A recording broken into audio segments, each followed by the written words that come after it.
Parliamentary staff. Good afternoon, witness. My name is Otilia Muhende from the Office of the Clerk.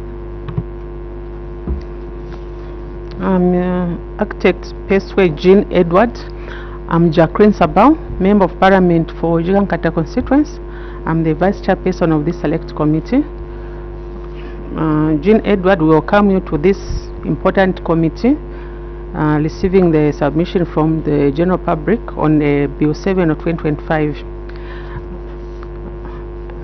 Mr. Edward, allow me to confer you with immunity, Cap 12 of the laws of Zambia, that protects members of parliament while in the House.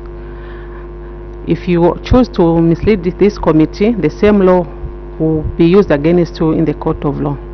So, Mr. Edward, you are given 10 minutes to read your submission, and then honorable members will be given 5 minutes to interact with you. So, you can read your submission. Thank you very much. It's quite 14 pages. I believe I brought this. I think everyone has a bit of it. Yes. So some parts I will skip in order to manage my time. Yes, what you focus on maybe the name of the article and then your recommendation. Okay, thank you. Our interest will be on your recommendations. Thank you very much. My first article is the amendment of Article 81, which in the new proposal it is giving the executive more power to dissolve parliament when it is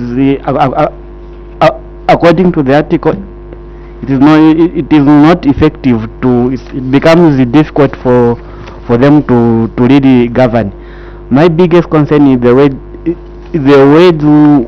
on which the executive can dissolve a parliament have not been explained. There are no conditions. It is open-ended. It's like when they feel that they can't order witness, you read your submission. Okay.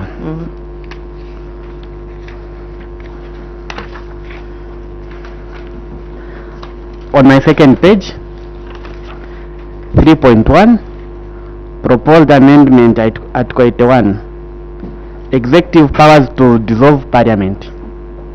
The bill introduces new clauses under Article 88.5 and 8 that would empower the president to dissolve parliament on the basis that it has alleged failed to objectively perform its legislative duties or to effectively govern.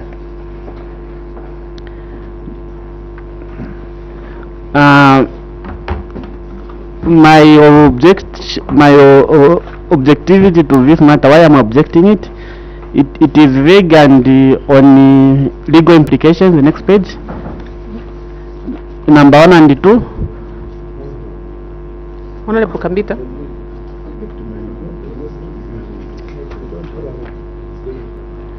Yes, because I was trying to check. Where are you reading? On page 2. Because your document is not numbered. Or the second page. Second page. So on legal and constitutional concerns. Yes. Okay. You've seen it, honorable members? Yes.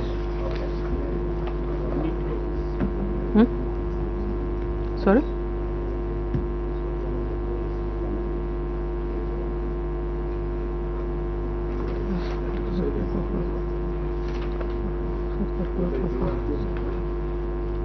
Where is Article 7?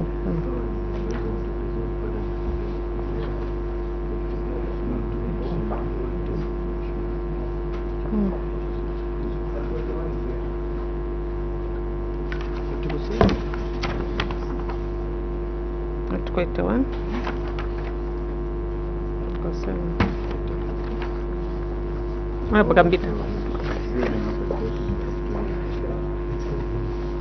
Proceed. Thank you. So legal and the constitutional the constitutional issues I have. Number 1, I believe this amendment Article 7 expressly recognizes the separation of the executive, legislature, and the judiciary, empowering the president to dissolve parliament based on its effectiveness into the internal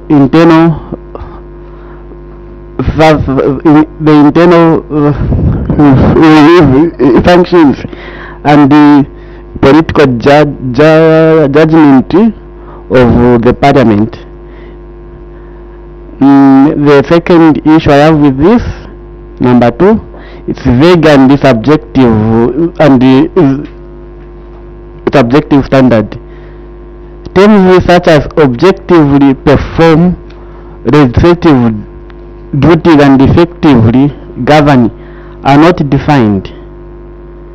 On number 3, I believe the existing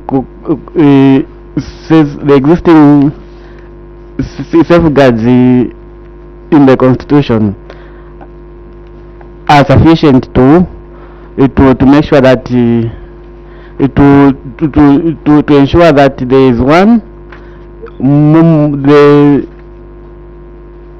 the motions of censure, judicial review of unconstitutional act, fixed term of a parliament and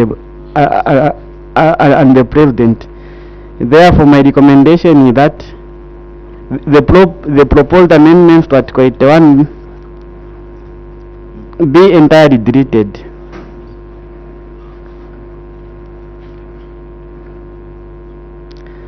On 3.2, Article 51 and 52, which is talking about the nominations. The bill seeks to amend Articles 51 and 52 in a way that effectively delete the constitutional function concerning nominations and the eligibility to the Electoral Commission of Zambia, to subordinate legislation under its authority.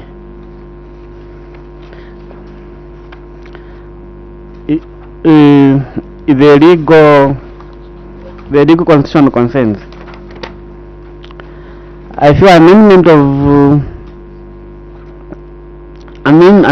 of this article is unnecessary. The Electoral Process Act and the attendant regulation already set out detailed procedure for nomination, verification, or qualification, and dispute resolutions. Order, witness. Honorable Mngando. Thank you. Architect, this way, you indicated that this is procedural and constitutional point of order.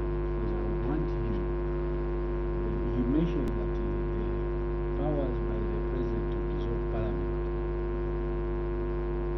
if I heard you correctly, interferes in the 3 arms of government, not so sir.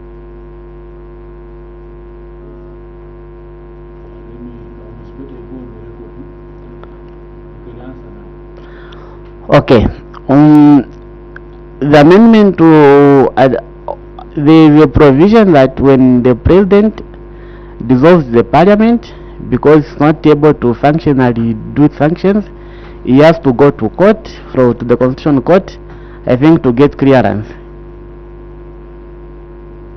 But you are indicating that sorry. Okay. No, I want to seek clarification because I believe this email is Okay.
constitution. What's your point of order? My point of order is I want to seek clarification before we proceed, because he is objecting to that. He mentioned that should be not allowed. Now, is it? I'm telling him that are you objecting to the current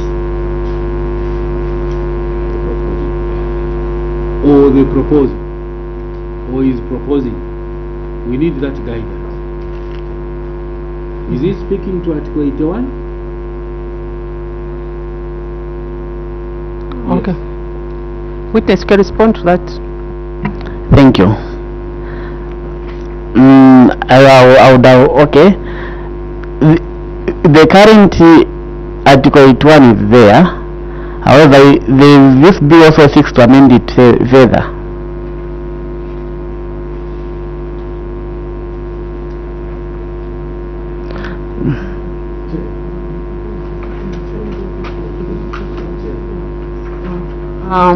A witness, proceed with your submission of your document.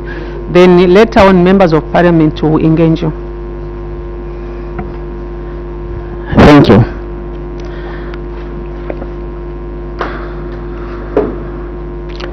So, I was on this page, okay. So, excessive the delegation of the Constitutional Authority. Matters such as eligibility, nominations, requirement, and the qualification criteria to go to the heart of the political rights and the representative democracy. They should state clearly. They should be stated clearly in the Constitution itself. Article 52, 7, and 100 it is dedicating this to the ECZ or to the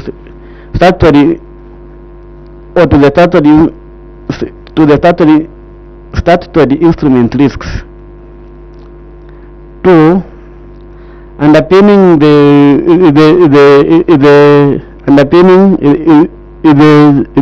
supremacy and the tenet of Article 1 of the Constitution. My recommendation on the amendment of Article 51 is that is to be withdrawn. Then Article 68, we propose the increase of MPs to 211. These are the MPs for parliamentary seats. The bill proposes to increase the number of elected MPs to 211. 1. The limitation is primarily about moving the boundaries, not automatically increasing the number of MPs. Constitutionally, the limitation is carried out after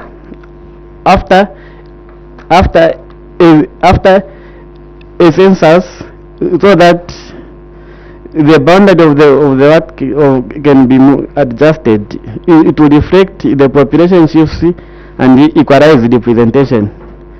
It is entirely possible and often preferable to withdraw the boundaries within the existing total number of seats.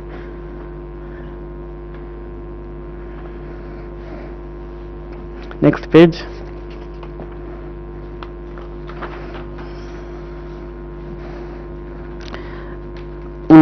This amendment seeks to the expansion of Parliament, adding more MPs.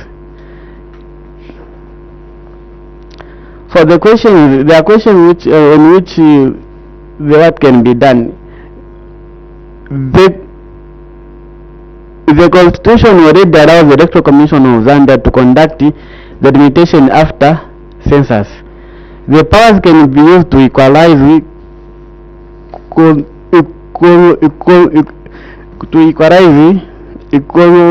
constituencies without increasing the size of parliament. The limitation must be these issues I'm speaking to the process of the limitation. If I may be allowed to skip them a bit because of time.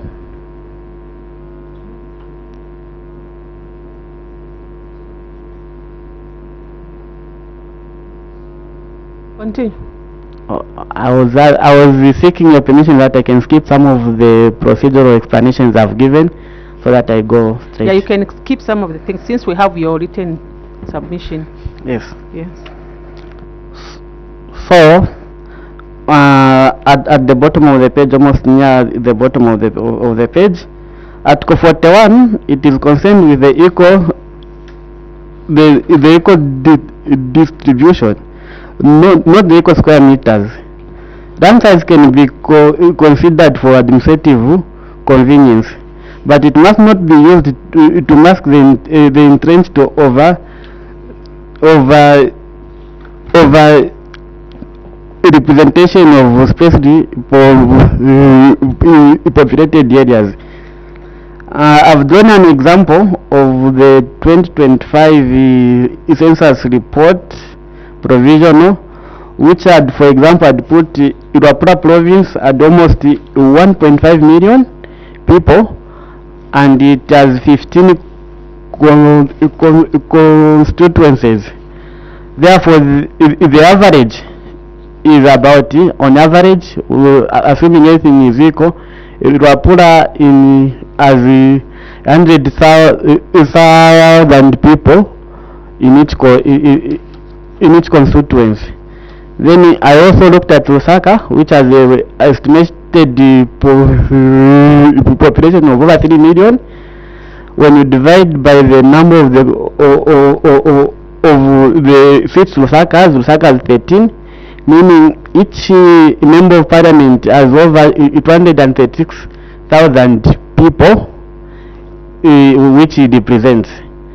I further looked at, if we take the same numbers, if we use it as a benchmark to mark Iruapura can only have 6 constituencies if they have to be equal representation.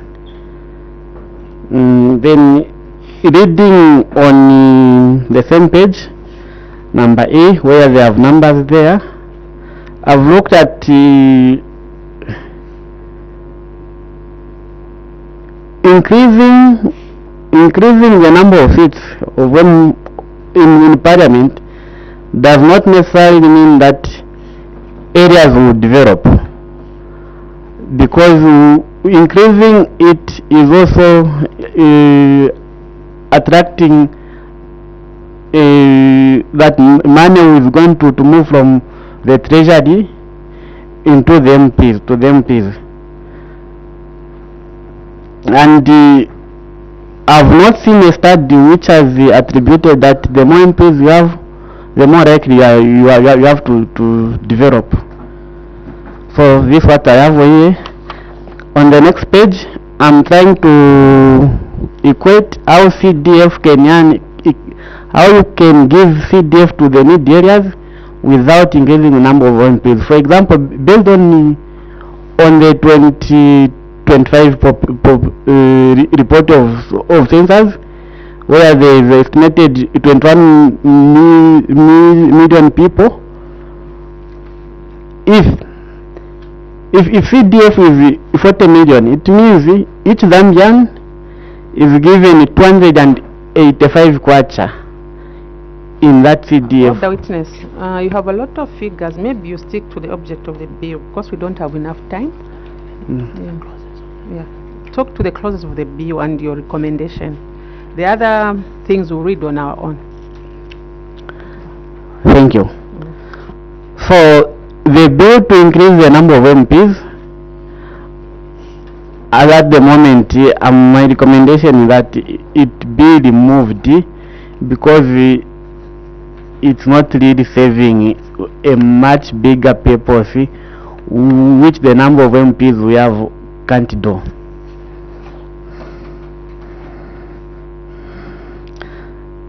Then article on the next page, after the number of MPs, propose article 78 for part to do with by-election, where a party has to replace an MP where the seat was held. So the legal and constitutional conflict is that Article 1 affirms that all powers vest in and is derived from the people of Zambia, and that what is supreme law is the constitution. Article 47 says that elections to the National Assembly shall be conducted under a system that ensures a vote is direct and the representative is elected by the people. My recommendation is that if this article is acted, it is going to distort the accountability of MPs to the electorates, because the MPs will be more answerable to their party leaders, because if they get on the wrong foot, they can be removed from parliament and be replaced. So it shifts the royalties of MPs to the people to the party that sponsored that member. Another article which is my recommendation that this article can also be removed. Another article is the youth and the women in parliament, representation in parliament. The bill appears to promote women and youth representation primarily through reserved seats and proportional representative mechanism.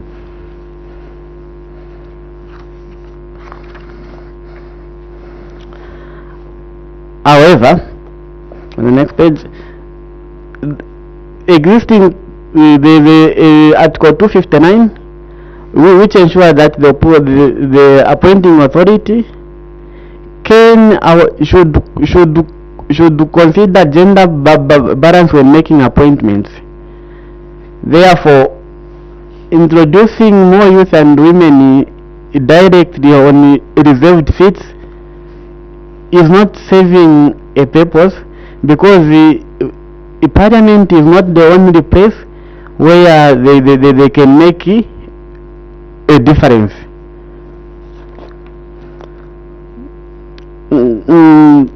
It is also, there's also no empirical study show that if we have more women in the parliament, then we can develop. Instead, my recommendation is that parliament enacts Article 60 about which has to do with the political parties, where it can recommend that each political party should at least at minimum adopt 20% youth, 20% women. Moreover, this is just increasing the cost of running the country. I've already spoken to the recommendations. Now, what on 3.6, what I feel should be included in this article is that at the council level, we should do. So I beg your pardon. At the council level, there should be measures to improve the conditions of service for the councillors, so that it is made more attractive, and a lot of people are going to participate, because these are the people who are in direct with the people on the ground and who knows the challenges. Therefore, in my conclusion, on the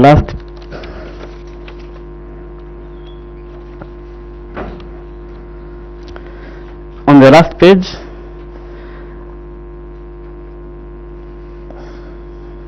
is that one, increasing the number of MPs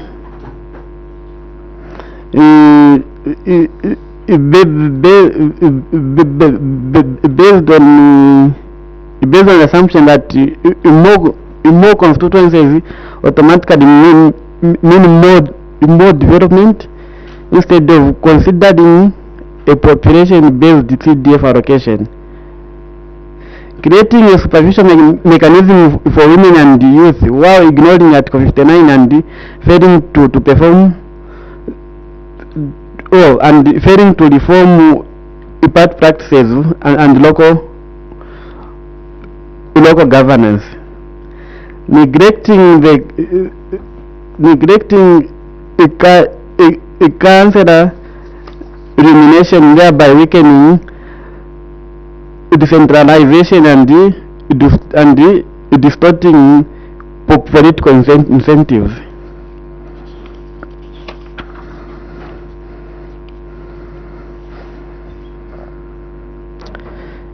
All in all,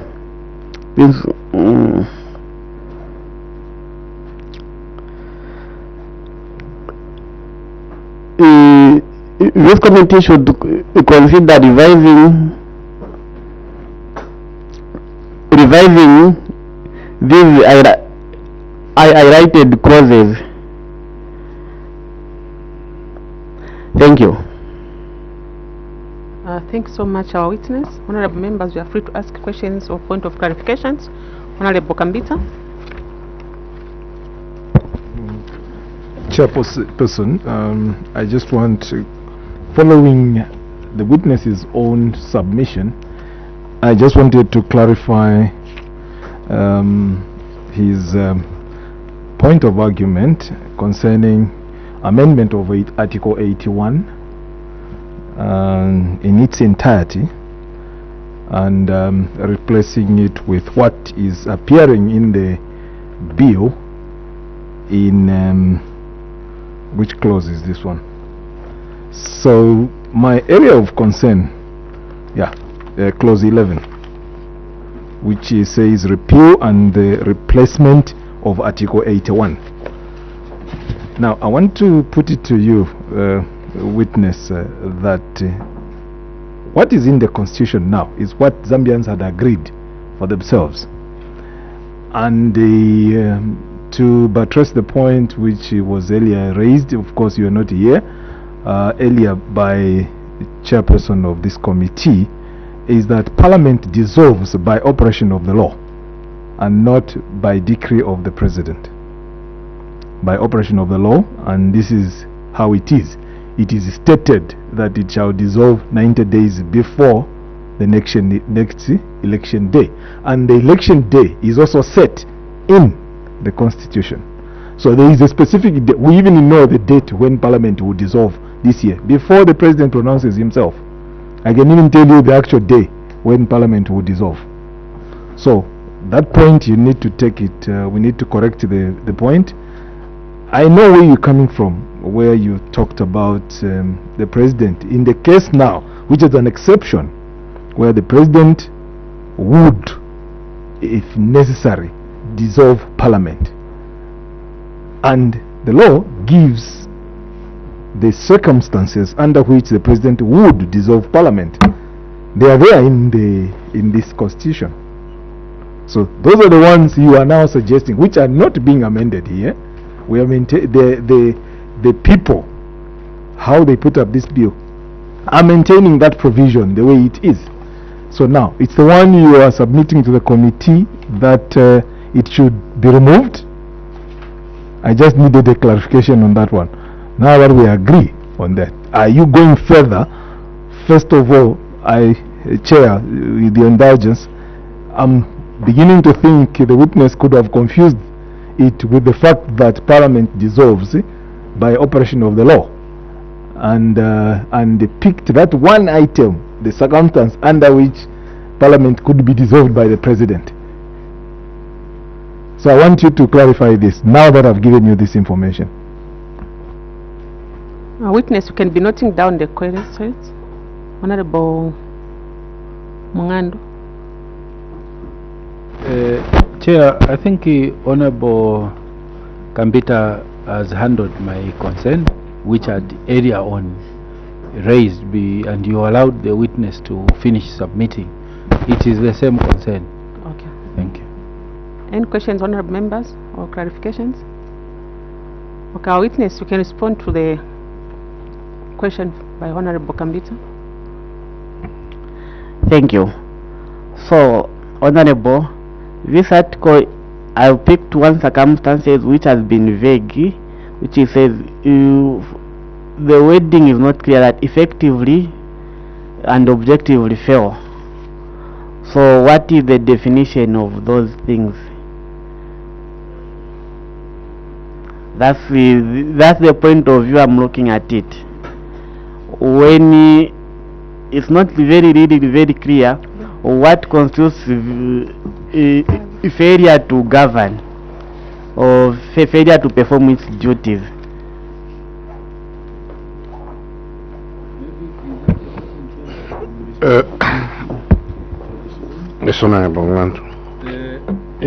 Failure to govern, sir. You've heard some parliaments where basically they don't agree on anything. The law cannot be passed. They'll come, they'll just quarrel for political. In short, there are countries where parliaments have been turned into a political battlegrounds, where the government will bring this bill. Yes, if the budget, for example, we don't pass it, what will the government do? In other countries like United States, they are like our friends. They can have a lockdown where they don't authorize. They can still continue going on. It has actually happened under President Donald Trump. But in our case here, you'd find as members of parliament, we refuse to pass the budget. It means there is no expenditure, nothing can happen. In such circumstances, this is what it means here. In such circumstances, the president will have the power to dissolve parliament. And it has never been exercised. It has always been in our constitution. Not as a proposal in the amendment. It's not there in the amendment. But it is sitting in our current constitution. That's what it means. It doesn't need to be defined. Those are the circumstances where parliament cannot function. If parliament cannot function, then the president has the power to dissolve it and call for elections so that we can have new members of parliament. I submit here. Thank you, Honorable Mungando. Honorable Mwamba, then Honorable Kandafu. Thank you, witness, for your submission. In one of your recommendations in relation to women and youth, you have recommended that each political party field 20% youth, which seems like a very now when a recommendation like that, remember what are you trying to cure? Because even if 20% women and 20% youth are given elective positions, then they are also there is no guarantee that only the youth will be at that particular constituency. So what happens in a case where there is an elective position, there is a woman, there is a man, and there is a youth? Do you think that the level playing field would be even in such an instance? Because we cannot say that you cannot field a man in this particular constituency or a youth. Would you think it would be level? I submit. Thank you. Thank you, Honorable Gandafla. Then we'll be winding up with the witness. Thank you, Chair. I think maybe just a comment to our witness. Probably, I think this Article 81, if anything to go by, I would just advise that probably you even read in the 2016, because nothing much has changed apart from item 3, which is just saying that Parliament should not sit like emphasis. Then my substantial question, I think it's over these population issues which you tabulated. As we have seen, this urban drift has been as a result of underdevelopment in rural areas. People, they always want to come to town just because, you know, there are all these things happening. Now, when you talk of delimitation, because just look at the size, maybe I can give an example of, I think Mwinilunga is one of, or even Mufumbwe, whereby you need to, just to reach the last point, you have to move probably about 250 or 300 kilometers. But it's a constituency. Now, when we say delimitation, you know, populations are there. It's just that even the government is not able to reach people. Like, for example, which I can give you, time of the census. They couldn't reach because there were no roads, access to those people. Witness, you may answer to those and be guided. Those are your last remarks. Thank you. I'll start with Honorable Boye, who has given an example of Mufumbwe. I know from Kasempa Turnoff to Mufumbwe is about 100 kilometers, but most of it is trees. The issue is you can delimitate an area where you have fewer people. No, I have been to Mufumbwe, I've been to Chavuma all the way, so I know that area well. So there's a risk that you are going to have, if you entirely look at the coverage of the land, it will really be misleading.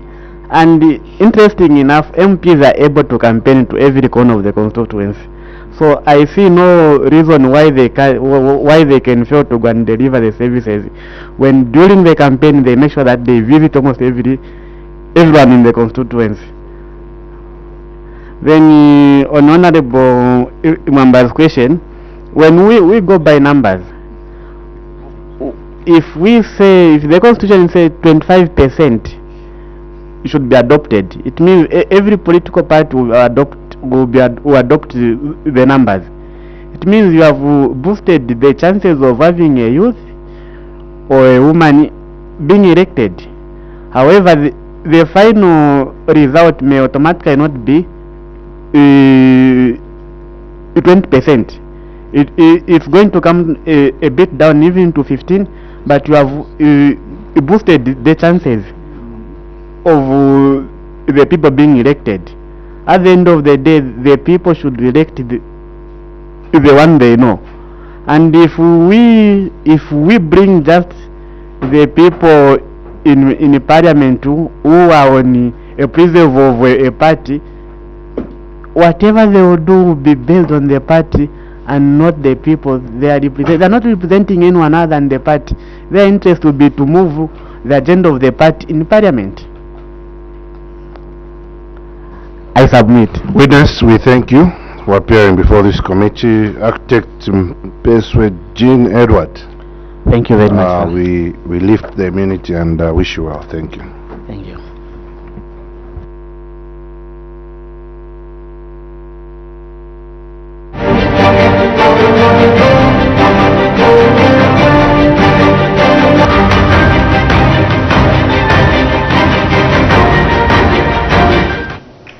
Good afternoon. This is Parliament Television. That was Mr. Jean Edwards, a member of the public, making a submission to the Parliamentary Select Committee that has been selected or appointed to scrutinize the Constitution of Zambia Amendment Bill, National Assembly Bill number 7 of 2025. So the Select Committee continues interacting with members of the public as well as the members of Parliament. So stay tuned as we continue bringing to you live proceedings of the Parliamentary Select Committee. Good afternoon.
Witness Zambia Federation or Zambia Nation Federation for the Blind, Mr. Nguya Manix and Mr. Lazarus. I welcome you to the Parliamentary Select Committee appointed to scrutinize Constitutional Amendment Bill number 7. You are guided witness to introduce yourself just for the record. Perhaps Secretariat, you can be of assistance there. We'll start. You are free to introduce yourself. Thank you very much. Oh, the whole chair. My name is Manix Nkosingwira. I am the Executive President for the Zambia National Federation of the Blind. Thank you.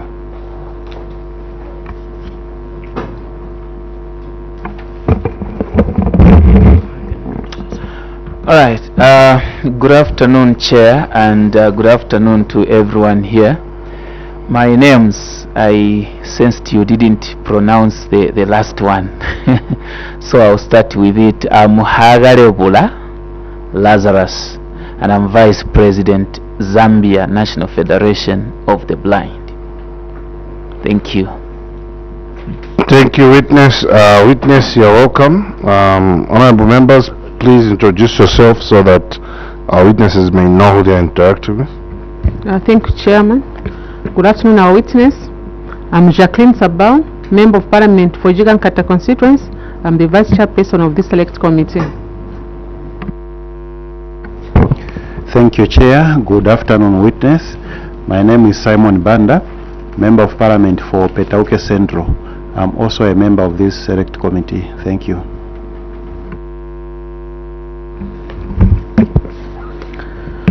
Good afternoon, witness. Good afternoon, honorable members. My name is Siveso Kakoma Sefulo. I'm member of Parliament for Mwandi constituency in the Western Province and a member of the Select Committee. Thank you. Thank you, Chairman. Good afternoon, colleagues. My name is Nkombo, Gary Nkombo, representing Mazabuka Central constituency and member of this committee. Thank you, Chair, and good afternoon, witness. George Kasavila Kandafula, Member of Parliament, Serenje. Thank you. Good afternoon, witness. I am Swongile Mwamba. I represent the people of Kasama Central constituency. You're most welcome. Thank you. Thank you very much, Chairperson, and good afternoon, Zambia National Federation of the Blind. My name is Brian Kambita, and I think the name rings a bell. I would like to declare interest here, Honorable Chairperson. I worked as Country Finance Manager for Sight Savers International, and Zambia National Federation of the Blind was one of the partners we worked with very closely. So I have been in the circles of their operation. Thank you very much, and I'm a member of this Select Committee. Thank you, Chair. Welcome, Zambia National Federation for the Blind. Mungandu Davison is my name. I represent the people of Chama South constituency in Eastern Province. Thank you, Chair. Good afternoon, witness. My name is Newton Samakai, Mwenilonga constituency. Secretariat. Good afternoon, witnesses. My name is Otilia Muhende from the Office of the Clerk. Secretariat assisting our permanent witness. Thank you, Chair. Good afternoon. My name is Sanford Mwinde from the Office of the Clerk. It's actually our witness, sir. Zambia National Federation for the Blind. I am Imanga Omnyima Jr., Member of Parliament for Nalogo constituency in Western Province, and a member and a chairperson of this Select Committee. Zambia National Federation for the Blind, let me confer you with Cap 12, which provides for immunity against prosecution for what you submit before this committee, and that you are guided not to mislead this committee, or the reverse applies. Witness, through Secretariat, you may make your submission before this committee.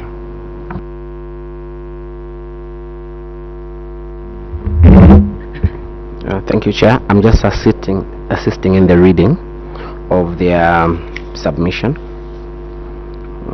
Can I start from submissions number 1? Yeah, you can proceed, Secretary. Thank you, Chair. Number 1, the organization is in support of Clause 2 of the bill, which amends Article 47 in order to introduce proportional representation system. Number 2, the organization is not in support with the amendment in Clause 3, which aims at amending Article 51. Rather, the organization proposes that the status quo remains as it is.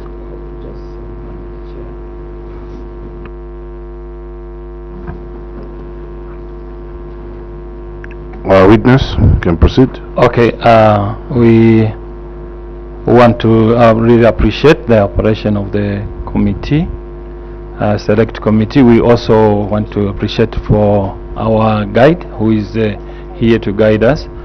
We thought maybe we could also be, basically we are able to make comments on the submissions that we have made. We are only asking for the actual because they have not been put in braille, so we are asking for the reader to read us the amendments, the 13. If you read us 1, then we are able to come in with what we have submitted, and we are able to react and defend in the manner we have submitted. I don't know whether it's clear. That is acceptable. Secretariat, we have to interchange the mic, so you may proceed in that fashion. So you can start on 1, just read us on 1, then we will react.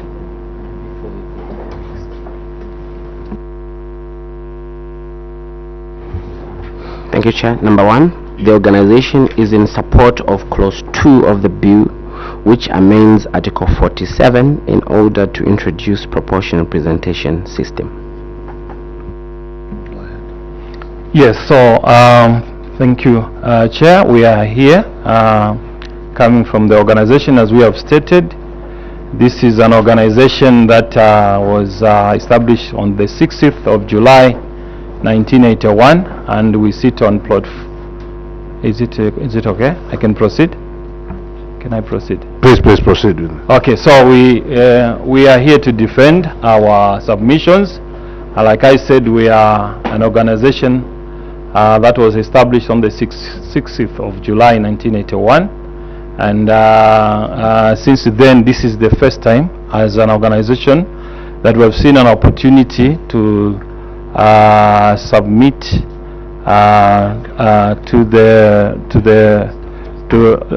on this particular bill, bill number 7, and also we want to mention here that while we did submit on this on this particular bill, we also did submit to the technical committee. But having come here for these particular submissions, our main focus is to ensure that what this rare opportunity that has come for us should be defended at all costs, also so that we take advantage of this window that has been provided. And in an event that the House will admit the report on the technical committee, we have all submitted on that account, and we feel those submissions may change in one way or the other, but basically they are nearly one and the same. So on the first one, which he has read, we want to indeed state right here that as Zambia National Federation of the Blind, an umbrella organization for persons with visual impairment in this country, we support the proportional representation system, and we feel this is the only way we can also be given a rare opportunity to represent ourselves in this very important house or important wing of governance in the country. So I think I can just end there for the first one. Thank you. Okay. So to add on,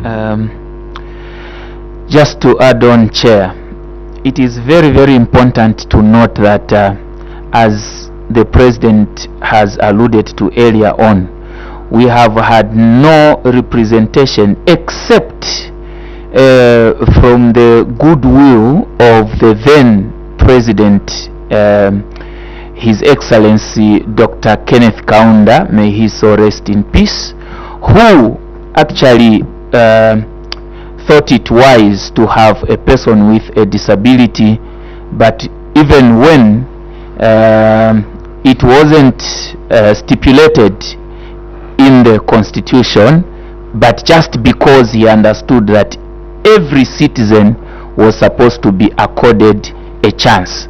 Now that all of you here understand that we are the so-called, you know, marginalized, and this is so because maybe persons without disabilities have accepted it to be like that, and the narrative can be changed. Where does it start from? It starts from here. But a person with a disability may not have a chance until such kind of a law is introduced. So proportional representation is firmly coming also to level everyone's opportunity. Thank you. Secretariat, I beg to guide that we go to what is not being supported, so we go straight to number 6. First of all, number 2, where the organization is in support of the amendments in 3, which aims at amending rather, yes. So I think we address what is not being supported and comments thereof. Thank you.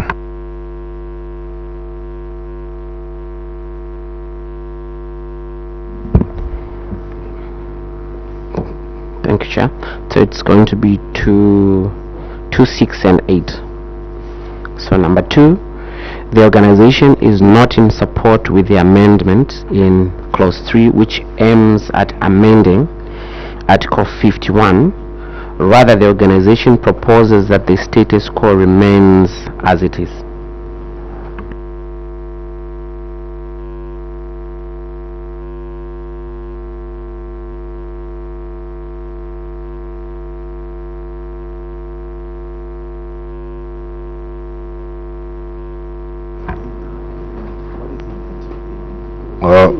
Yes. So Article 51, amendment number 3. Do we go to B amendment number 3? Because Honorable Gambito, you can perhaps be the one to be guiding. Yes. It's actually in clause 3, article number 51 of the Constitution is amended by the deletion of the words of the election and substitution therefore of the words for nominations.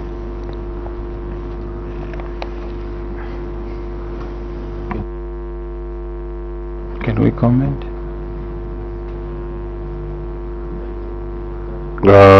Mr. Nguira, you may support your submission where you don't support the replacement of election with is it nomination with yes, nomination, yes. No, I'm sure he's He knows. Yes.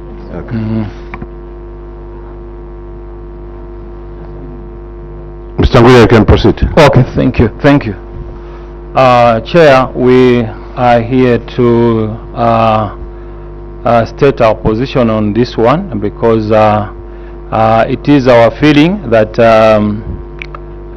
when it comes to nominations, these are given with specific time frames, and one who could be intending to stand in a political party may wait for a certain particular time to understand whether they have been adopted or not.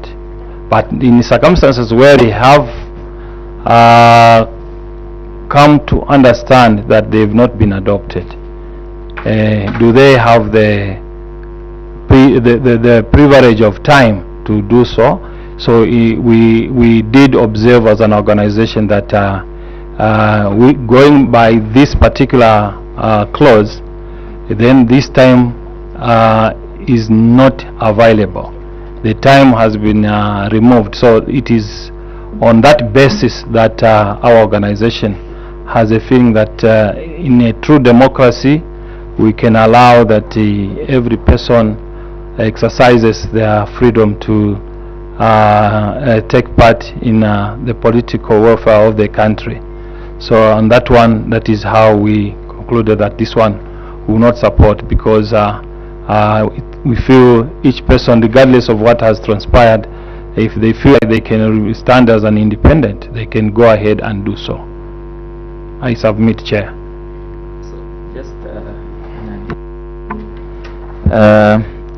yeah, if this was to go through, you were going actually to compromise the tenets of democracy, because number one, you deny the general populace. Sometimes these political parties may adopt people through different influences or certain circumstances that may not really be understood by people, but it may not really mean that every time the party will go for the people's person. So sometimes you would feel the party has actually denied you what you needed, and this person is able to go on their own, then that would be an opportunity for both that leader and also the people to be represented. So democracy should be upheld in that manner.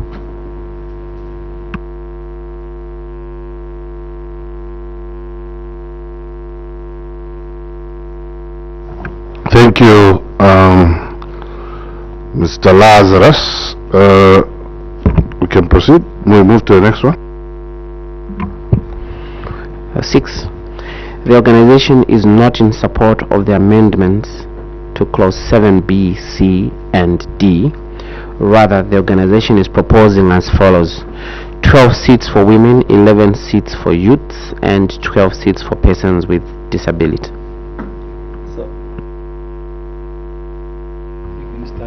You can proceed with this. Thank you. So this one, we once again appreciate this bill because it will give chance for the marginalized to represent themselves. However, even as we are supporting, we are adding our support that let the numbers be adjusted. We are very aware that in the original proposed Bill 7, we were given, I think, just 3. So now 3, a person like myself will listen and then would wait to wake up, because that should only be in a dream, where more than 2 million people with disabilities, the minority, who may only depend on this window to come through here in Parliament, just to be given 3. I think that was very unfair, and that is why we are proposing that persons with disabilities should have 12, and also women should have 12, then youths should have 11. As I conclude my submission,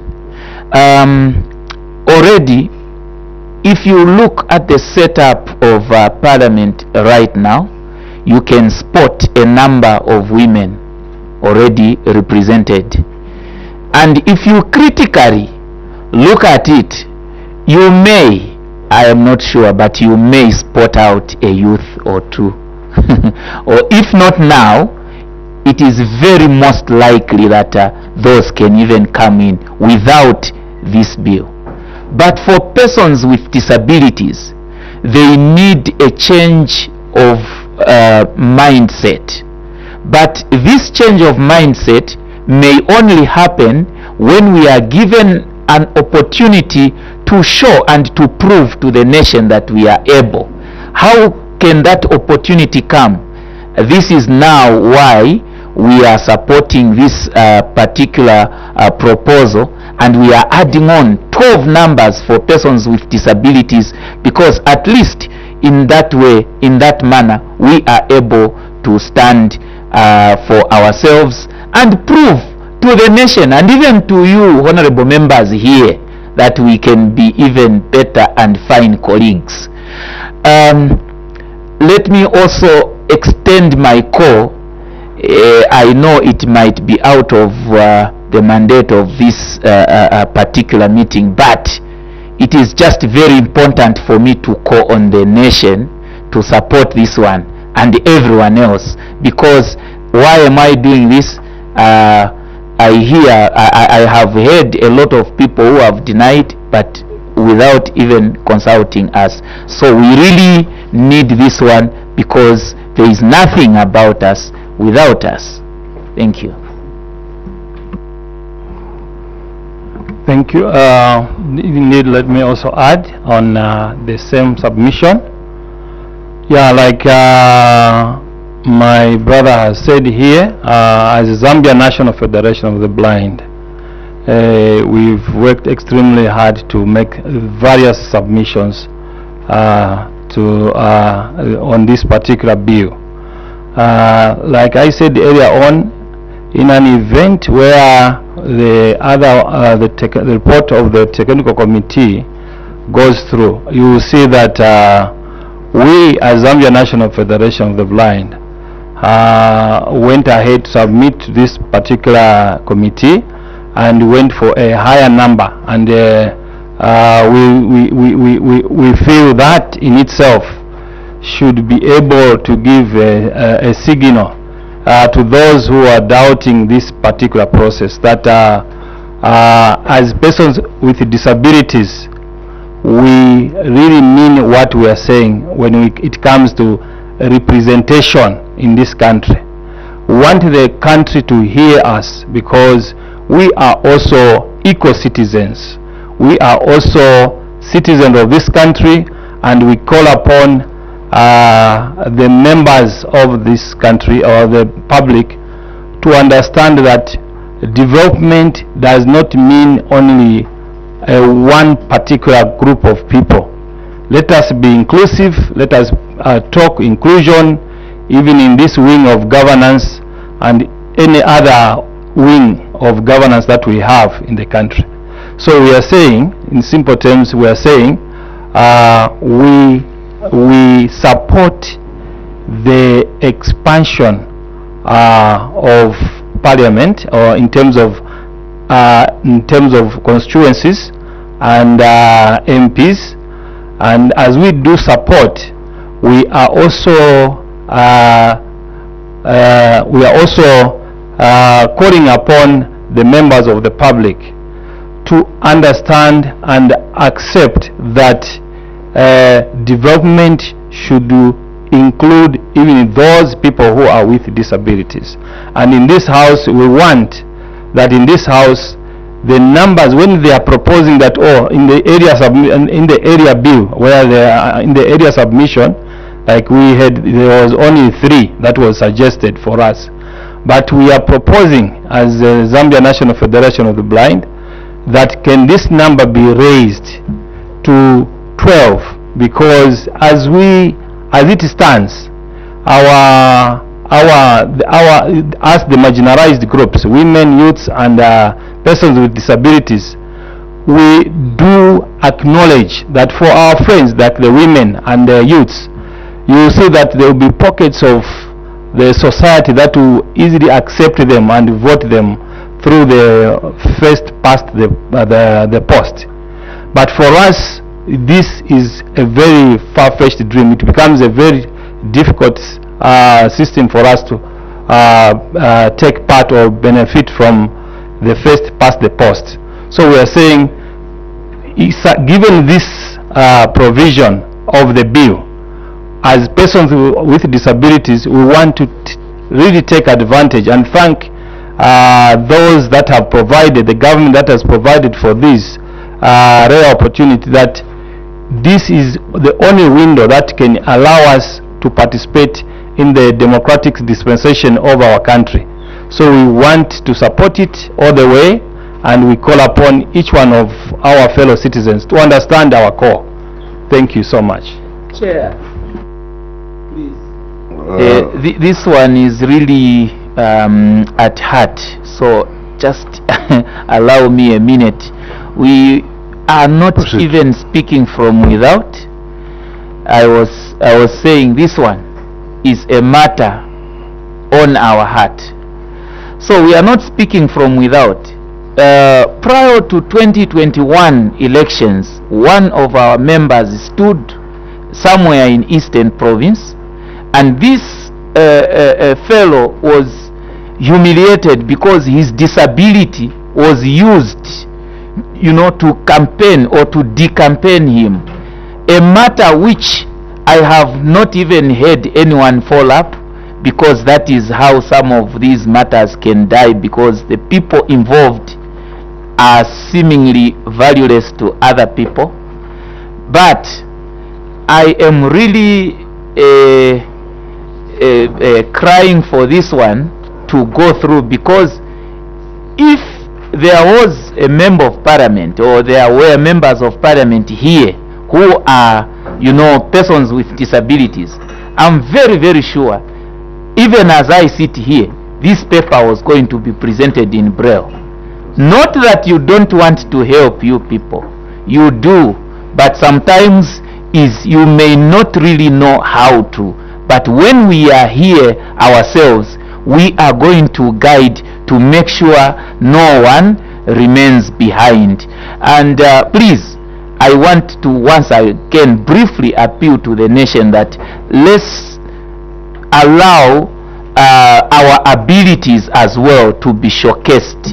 Don't just look at our disabilities, and provide a very fair, maybe a positive, discriminatory kind of a playing field, so that we are able to come in and also offer our intelligence in the affairs of the nation. Thank you. Witness, thank you. We take note of your passion on this matter, and thank you for your submission. The last one is the clause 8, number 8. Number 8, Chair. The organization is not in support of the amendments in clause 9. Rather, the organization proposes that the status quo remains the same. Thank you. Honorable Kambita. Okay.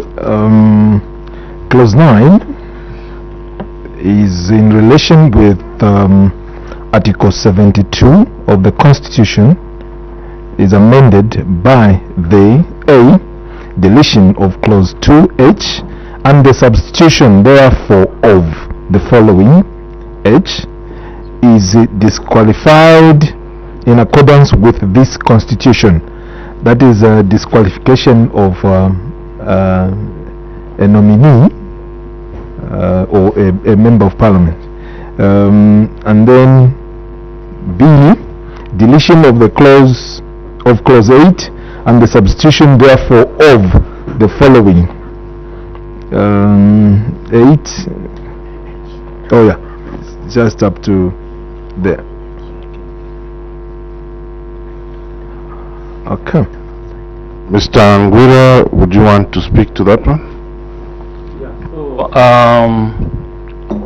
I wanted to get more clearly. Of course, we have gone against, you said, the disqualification of a nominee. Okay. Maybe we can refer to Article 72 itself in the current constitution. Article 72 speaks to vacation of office as member of parliament and the dissolution of political party. So Article 72 H. Article 72 H. Article 72 itself says a member of parliament shall except the speaker and the first deputy speaker vacate the seat in the National Assembly upon the dissolution of parliament. Now that's 1. 2. The office of the member of parliament becomes vacant if the member in H, going to H now, is disqualified as a result of a decision of the Constitutional Court. So now it is this particular one which is being amended with here it says is disqualified in accordance with this constitution. In the original the current constitution, it talks about Constitutional Court, disqualified by Constitutional Court. Now here the amendment is suggesting to remove it for him being disqualified by the Constitutional Court, but to be disqualified in accordance with this constitution. Okay. So I think we may need to give it further understand. For now, I think we can leave it at that, because we may end up misrepresenting our submission. Okay. Witness, you are guided to listen to Honorable Kambita's submission on the same. Yes, in their submission, Chair, I think they had deliberated on this when they were at their office. In their submission here, they say the organization is not in support of the amendment in clause 9. Rather, the organization proposes that the status quo remains the same, meaning they want the word of the letter of the law to remain the way it is in the current constitution. Okay, so witness, your submission is that you want 72H on the disqualification of the member of parliament to still remain a subject of the Constitutional Court, as opposed to the amendment by this constitution, which does not necessarily mean that there will be need for any court process. Is that your submission, witness? Would you like to justify your submission, witness? Can you, maybe we can start with Mr. Lazarus. Yes, so you know, in a democratic dispensation, justice is very, very important, and everyone else has to prove themselves, and they need to do so fairly. So we feel that when they are disqualified by the court, they would have been given a lot of time for them to defend themselves, if it was not if it could not be necessary for them to be disqualified, and the court would have considered a number of issues before doing so. But here in the proposed amendment, it hasn't been clearly stated. If it has, then it has missed us. That's why when we in future, we believe we are going to push for anything that comes up to be broad, so that we get ourselves first-hand information. But if that clear way in which this constitution would actually disqualify a member hasn't really come to our attention in clear terms, and so we didn't want to support something that we have not understood well. It's better we live with what we have known because we have a clear understanding about it. So yes. Okay. So, yeah. Thank you. Proceed. Thank you very much, Chair. This is an issue of access to information, the extent of access to information, adequate information. So in our case, from our side and our understanding, we feel the court remains more appropriate environment to dispose of such a matter other than in the manner that we have been given, unless otherwise maybe in limited information, if maybe that could be the case. But from our point of view, that is how we have understood it, and this is sometimes why we are calling upon much more of our representation as well, because some of these matters, you know, when you are directly involved, you find that it is easier for you to understand them more clearly and first-hand information. So this is why we have made such a submission. Thank you very much. Witness, your submission is very clear, and there is no misunderstanding. As you have read it, that is the way it is in Constitutional Amendment Bill number 7.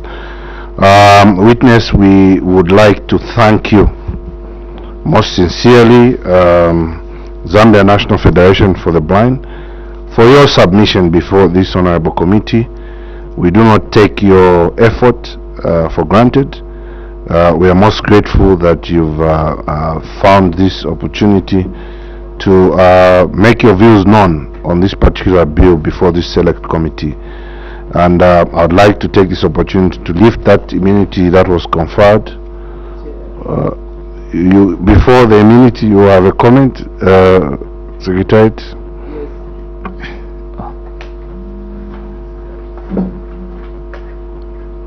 You can proceed. You can proceed, witness. Thank you, Chair. Thank you so much for this opportunity.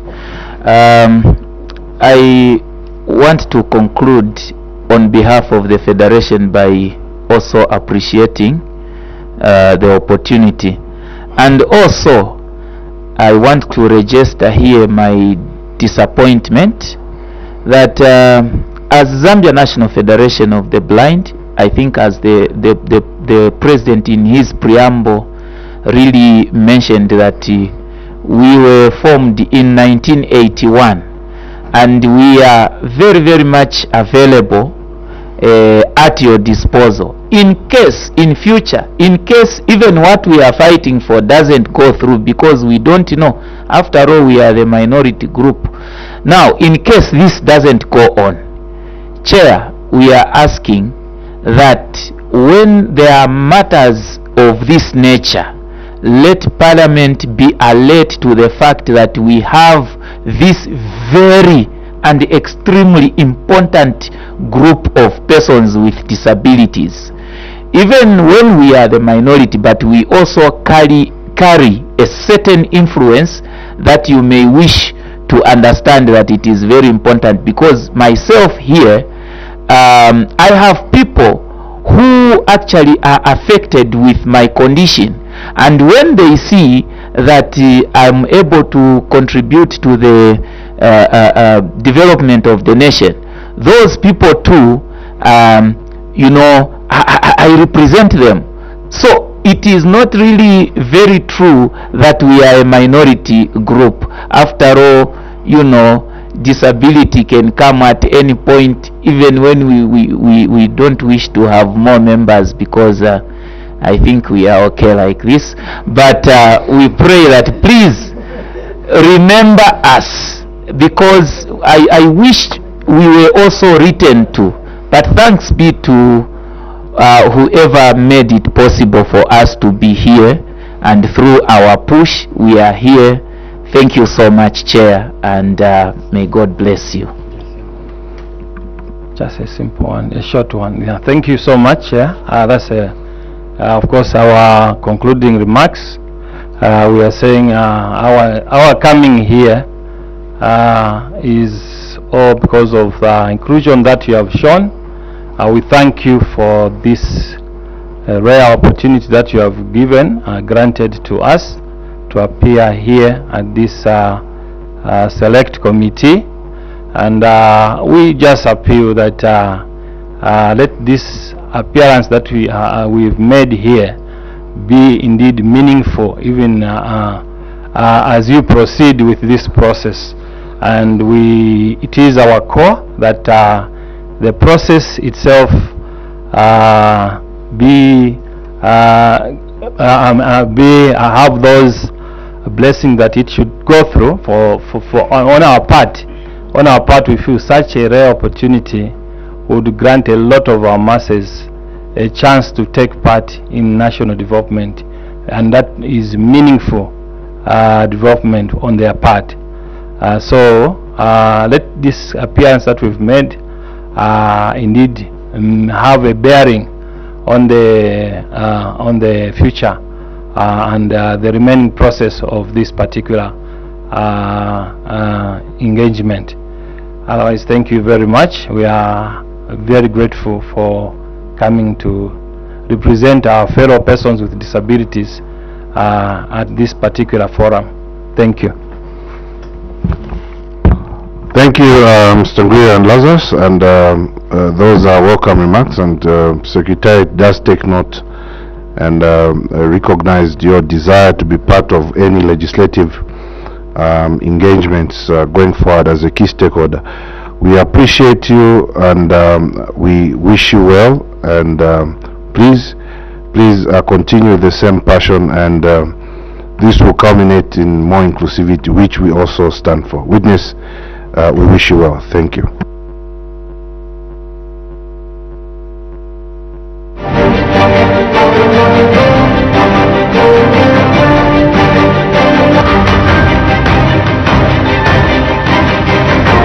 Good afternoon, and thank you very much for still watching Parliament Television. That is the meeting of the Parliamentary Select Committee appointed to scrutinize the Constitution of Zambia Amendment Bill, National Assembly Bill number 7 of 2025, which continues meeting and continues receiving submissions from different stakeholders. This afternoon they are meeting members of the public and members of Parliament, and just a short while ago we saw the Zambian National Federation of the Blind making submissions before the committee, and they were led by Mr. Manik Singh Kosingwira, Executive President, and the Vice President, Mr. Lazarus Hakalebula. Those are the two people that were making submissions on behalf of the Zambia National Federation of the Blind. So meetings continue as the Select Committee receives submissions from members of the public and members of Parliament this afternoon. Good afternoon.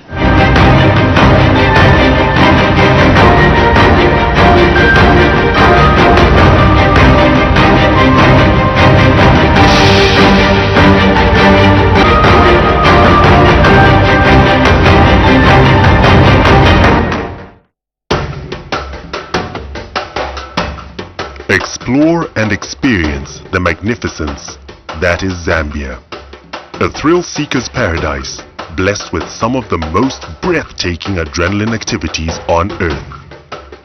Choose from whitewater rafting, to gorge swings, to bungee jumps, and set your inner superhero free. If being up close and personal with nature is more to your liking, then we have just the thing for you.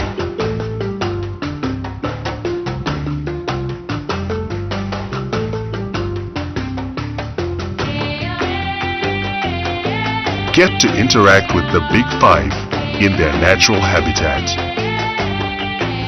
Fine wining and dining, we hear you say?